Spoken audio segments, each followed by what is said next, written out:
You are about to hear The Two Cultures and the Scientific Revolution by C.P. Snow, narrated by Jason McCoy. Copyright 2018 BN Publishing. Online at bnpublishing.com. Chapter 1. The Two Cultures. It is about 3 years since I made a sketch in print of a problem which had been on my mind for some time.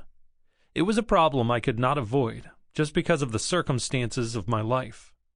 The only credentials I had to ruminate on the subject at all came through those circumstances, through nothing more than a set of chances. Anyone with similar experience would have seen much the same things, and I think made very much the same comments about them. It just happened to be an unusual experience. By training, I was a scientist. By vocation, I was a writer. That was all. It was a piece of luck, if you like, that arose through coming from a poor home. But my personal history isn't the point now. All that I need to say is that I came to Cambridge and did a bit of research here at a time of major scientific activity. I was privileged to have a ringside view of one of the most wonderful creative periods in all physics. And it happened through the flukes of war, including meeting W.L. Bragg in the buffet on Kettering Station on a very cold morning in 1939, which had a determining influence on my practical life, that I was able and indeed morally forced to keep that ringside view ever since. So, for 30 years, I have had to be in touch with scientists, not only out of curiosity, but as part of a working existence. During the same 30 years, I was trying to shape the books I wanted to write, which, in due course, took me among writers.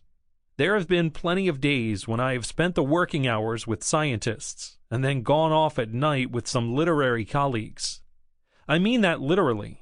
I have had, of course, intimate friends among both scientists and writers.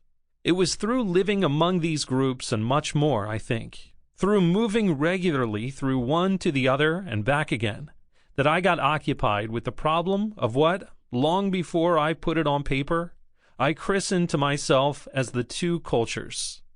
For constantly I felt I was moving among two groups, comparable in intelligence, identical in race, not grossly different in social origin, earning about the same incomes, which had almost ceased to communicate at all, who in intellectual, moral, and psychological climate had so little in common that instead of going from Burlington House or South Kensington to Chelsea, one might have crossed an ocean. Sample complete. Ready to continue?